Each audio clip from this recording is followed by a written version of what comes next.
warahmatullahi wabarakatuh. Selamat pagi semua. Pagi Bu ya. Di sini sudah ada yang pada kenal Ibu belum? Belum Bu ya. Ada pepatah ya yang mengatakan kalau tak kenal maka tak sayang. Nah, hari ini saya mau Ibu memperkenalkan diri ya. Perkenalkan, nama Ibu Nur Laili Lutfi Yani.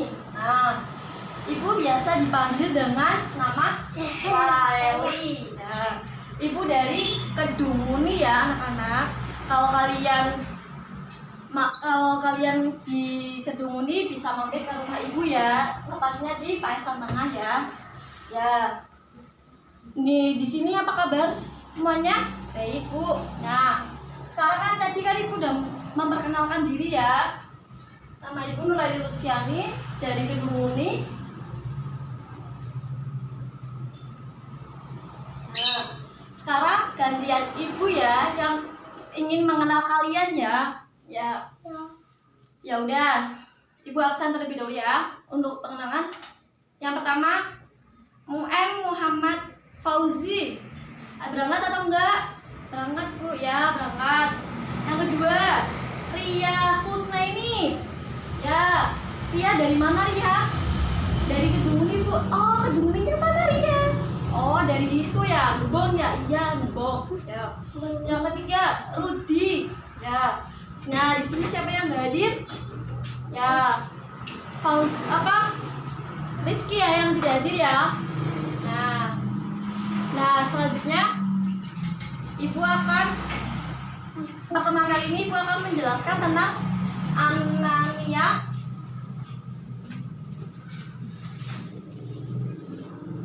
putus asa,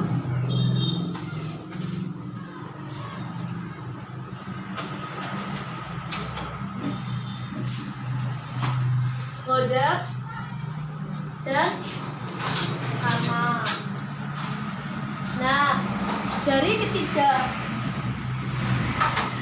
sifat ini termasuk ralat ya. Ibu ralat ya. Tadi dari keempat sifat ini, anania, putus asa, godap, dan tamak, itu termasuk sifat apa anak-anak? Ada yang tahu? Ada yang tahu? Nah, ya benar itu dia. Termasuk sifat tercela atau sifat akhlak tercela. Nah, akhlak tercela itu baik atau enggak anak-anak? Enggak baik.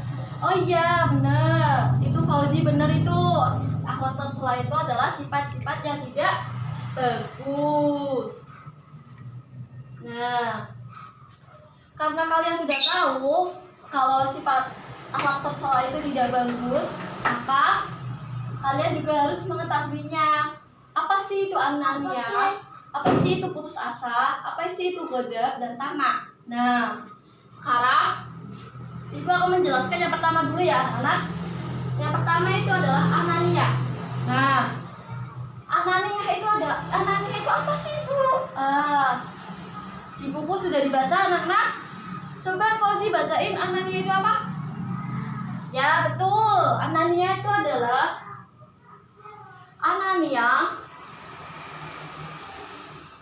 sering disebut dengan sifat egois. Ya betul, tadinya diomongin Fauzi kalau anania itu adalah sifat egois. Nah, kalau menurut di buku paket kalian, anania itu adalah sifat yang menilai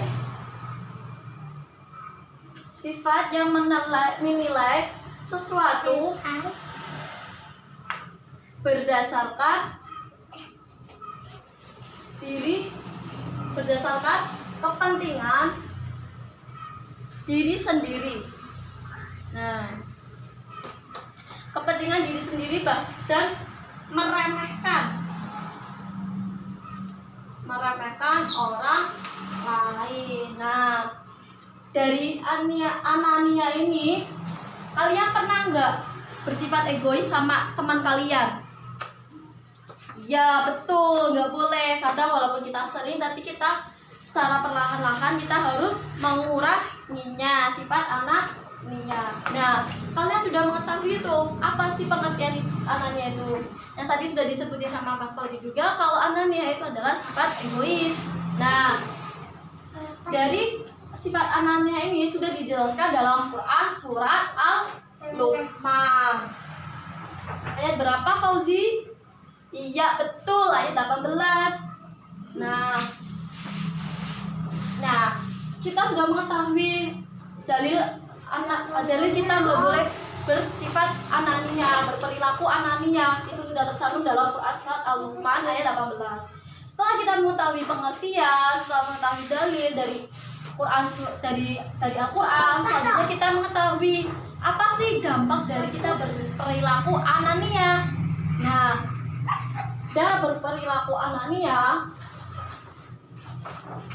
atau bersikap egois, sama kita mempunyai sifat egois, itu yang pertama kekecewaan.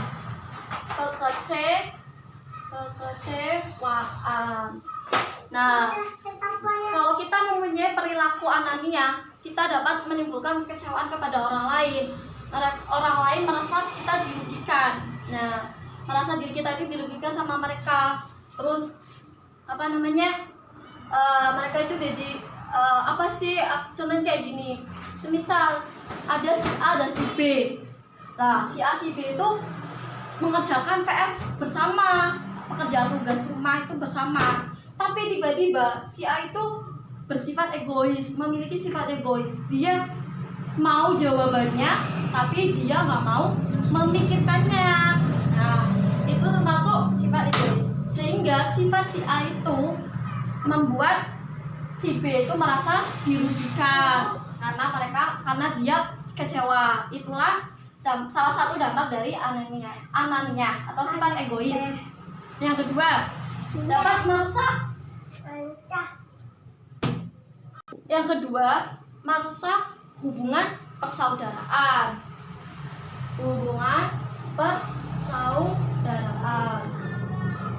Nah, karena dari salah satu saudara kita yang berbuat sifat egois, mempunyai sifat egois, sehingga hubungan persaudaraan mereka jadi rentang atau menjadi renggang. Nah, yang ketiga, memutuskan hubungan silaturahmi. Silaturahmi itu sama yang tadi Ibu jelasin ya. Dua ini sama, saling merugikan. Itulah dampak dari mempunyai perilaku ananiya atau perilaku egois. Nah, di sini sampai sini dari poin ananiya ada yang mau ditanyakan? Oh iya, nggak ada. Selanjutnya, Ibu akan lanjut ke yang putus asa.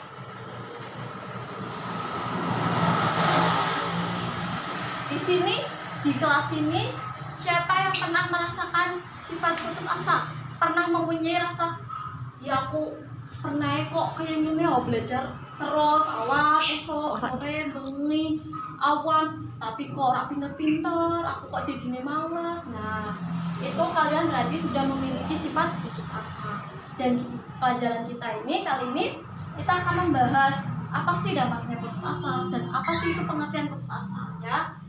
Ibu akan kupas secara detail. Mungkin dia bisa detail ya kalau karena keterbatasan waktu ya. Ya, putus asa. Putus asa itu adalah sikap atau perilaku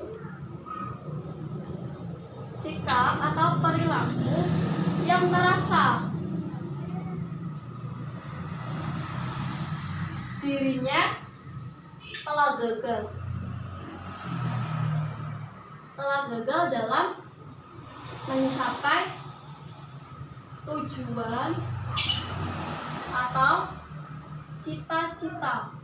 Nah, itulah sifat dari putus asa. Definisi dari sikap putus asa. Nah, putus asa ini termasuk akhlak tercela. Nah, karena kita sudah berputus asa, kita merasa males, terus merasa depresi, merasa frustasi atas apa yang sudah kita usahakan. Nah, itu semua adalah ciri-ciri sifat putus asa. Coba Ria bisa mengulangi lagi ciri-ciri dari sifat perilaku sifat perilaku putus asa. Ya, yang pertama tadi apa Mbak Ria? Coba sebutin. Ya, malasan. Malasan. Nah, malasan setelah mengalami kegagalan. Nah, karena dia sudah berusaha semaksimal mungkin, sudah belajar, sudah bergadang, sudah nyediain kopi biar hasil nilai UN-nya itu maksimal atau optimal, tapi nyatanya Allah tidak berkehendak dia mempunyai nilai yang optimal. Akhirnya dia gagal dalam meraih nilai yang bagus. Nah, jadi adanya ciri-ciri putus asa itu adalah orangnya bermalas-malasan, dia nggak mau berusaha kembali untuk meraih cita-citanya. Karena dia sudah malas, akhirnya dia putus semangat. Nah, setelah putus semangat, dia akhirnya murung. Dia cuma murung di kamar, meratapi ini kenapa sih harusnya kayak gini, tanpa dia berusaha kembali. Nah, setelah murung, ketika dia bersosialisasi atau berkomunikasi dengan orang terdekatnya, dia itu selalu merasa emosi karena dia masih memendam emosi yang saat dia merasa kegagalan, mempunyai rasa gagal. Jadi akhirnya memuncak emosinya. Jadi dia tidak bisa berkomunikasi dengan baik dengan orang lain, bersama orang lain, karena dia emosinya sedang memuncak. Nah, itulah ciri-ciri dari sifat putus asa. Setelah kita mengetahui apa sih dampak dari putus asa. Nah, dampak dari putus asa itu kita dapat merugikan. Dampak sini aja ya. Dampak putus asa. Dampak putus asa itu dapat merugikan diri sendiri. Merugikan siapa? Merugikan diri sendirinya. Dia merugikan diri sendiri. Terus yang kedua, dia merugikan orang lain. Kenapa yang rugi orang lain? Karena dia nggak mau berusaha kembali, karena orang terdekatnya itu sudah mensupport dia, udah ngasih semangat, tapi dianya nggak mau berusaha kembali. Jadinya orang yang mensupportnya itu merasa kecewa. Itu dapat merugikan orang lain. Yang kedua, susah untuk mencapai kemajuan. Dia sudah nggak mau maju kembali, maju terus nggak mau, karena dia sudah merasakan kegagalan. Dia sudah tidak berani kembali meraih cita-citanya, karena dia sudah merasa gagal. Itulah dampak dari putus asa. Oleh karena itu, kita mulai dari sekarang kita harus bisa membentengi diri kita agar tidak memiliki sifat putus asa. Ibarat pepatah bilang itu, kejarlah impianmu sampai ke negeri Cina. Atau gimana anak-anak? Oh iya, salah ya, berarti misalnya setelah capailah ilmu sejauh Cina. Tuh ya. Selanjutnya kita belajar ketiga, yaitu khodab.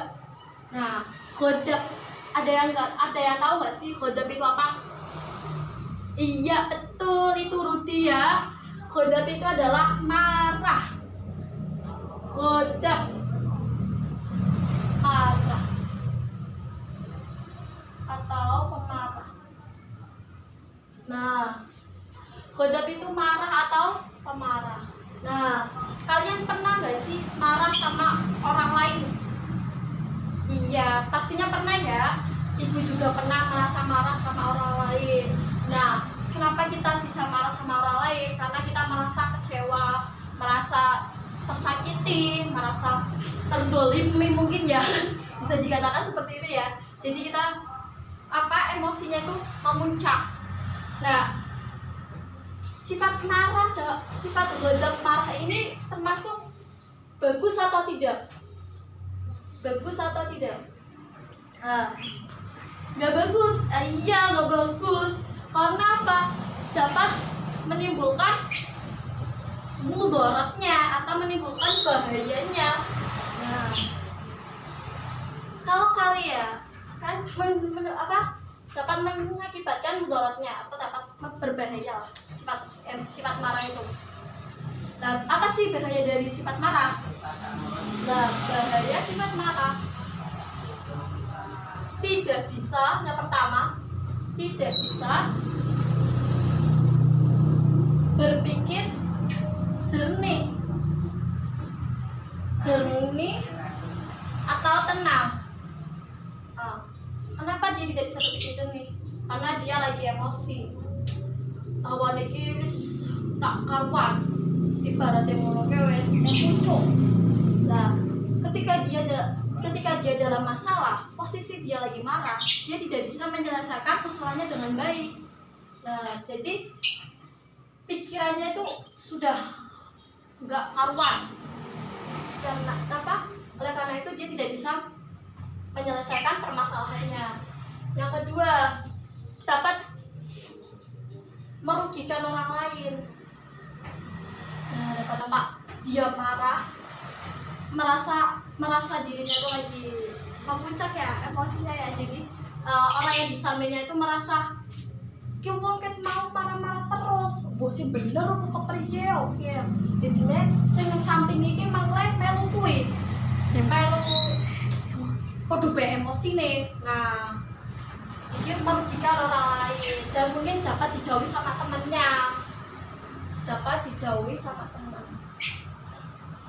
Dijauhi.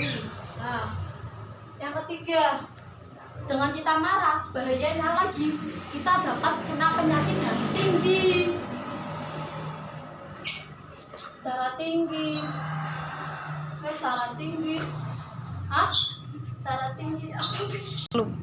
Kalau sudah darah tinggi, dia bakal mengaruh penyakit stroke. Kalau sudah stroke itu berarti dapat membahayakan kesehatan jasmaninya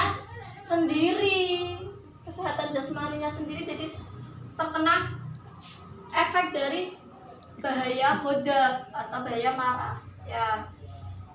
Kalau kita udah tahu bahayanya, nah kita gimana sih Bu caranya kita agar bisa mengurangi atau mengontrol marah kita? Nah, yang pertama, kalian bisa duduk dengan tenang, pikiran jernih sambil istighfar. Terus yang kedua, kita bisa mengambil air wudhu atau habis ambil air wudhu kita bisa membaca ayat Al-Quran untuk bisa menenangkan hati pikiran kita. Nah, dari ghadab ada yang ingin ditanyakan sama putus asa yang tadi? Oh ya, cukup. Berarti kita langsung lanjut ya ke poin tamak. Poin keempat, tamak. Apa sih itu tamak? Tamak itu adalah rakus. Nah, rakus apanya? Rakus hatinya. Karena dia hatinya itu sudah digelapi dengan rasa cinta dunia. Kalau tamak, menurut bahasa di buku Paket Al-Hidayah, tamak itu adalah rakus hatinya. Berasal dari bahasa itu rakus hatinya. Sedangkan istilah tamak itu adalah cinta kepada dunia, terlalu berlebihan tanpa memperhatikan hukum haram yang mengakibatkan dosa besar. Itulah pengertian dari tamak. Sifat tamak ini kita harus menjauhi sejauh-jauhnya mungkin agar kita tidak termasuk orang yang memiliki sifat tamak. gimana sih caranya kita agar tidak mempunyai rasa sifat tamak? Yang pertama, kita harus rajin-rajin bersyukur. Yang kedua, kita harus saling berbagi sama orang lain. Terus yang ketiga, kita selalu berdoa kepada Allah agar dihindarkan dari rasa sifat tamak. Sampai sini ada yang mau ditanyakan? Oh, gak ada. Oke, kalau udah nggak ada, berarti kalian sudah paham ya. Ya, Ibu akan, berhubung kalian sudah paham, Ibu akan kasih tugas buat kalian buat minggu depan. Minggu depan, tugasnya kalian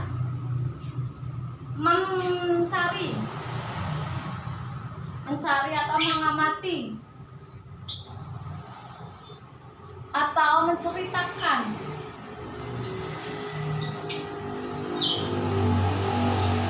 tetangga kalian yang masih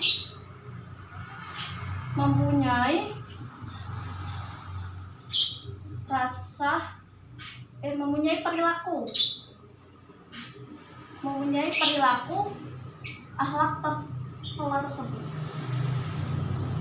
Akhlak tercela keempat tersebut. Nah, setelah minggu depan tugasnya kalian mencari, mengamati, menceritakan tetangga kalian yang masih mempunyai perilaku akhlak tercela keempat tersebut. Nantinya kita kaji bareng-bareng di kelas dan nanti kita cari solusinya. Bagaimana caranya agar tetangga kita itu bisa kita kasih solusi agar dia tidak mempunyai perilaku keempat tersebut, anaknya putus asa, bodoh, dan tamak. Dan selanjutnya nanti tugasnya dikumpulin minggu depan saja ya, biar ibunya nggak lupaan. Takutnya kalau batas waktunya terlalu banyak nanti ibu lupa ya. Jadi batas waktunya besok minggu depan hari Selasa. Nanti kalian dikumpulin sama ibu dan hasilnya nanti ibu kasih poin plus kalau yang mengumpulkan cepat. Kalau yang min, kalian akan ibu kurangi kalau ngumpulinnya lambat atau tidak mengumpulkan. Ya, cukup sekian ya, bisa dipahami kan tugasnya. Besok dikumpulkan minggu depan hari Selasa. Kalau yang mengumpulkan cepat dapat nilai plus, kalau yang lambat atau tidak mengumpulkan itu dapat poin min ya, atau ibu kurangi. Nah, kalau sudah ingin saya tanyakan mungkin ini saja dari ibu. Kalau ada yang belum paham mungkin bisa cari ibu di kantor ya. Ibu tunggu ya sampai jam 12 ya. Ibu cukupkan, sekian. Wassalamualaikum warahmatullahi wabarakatuh.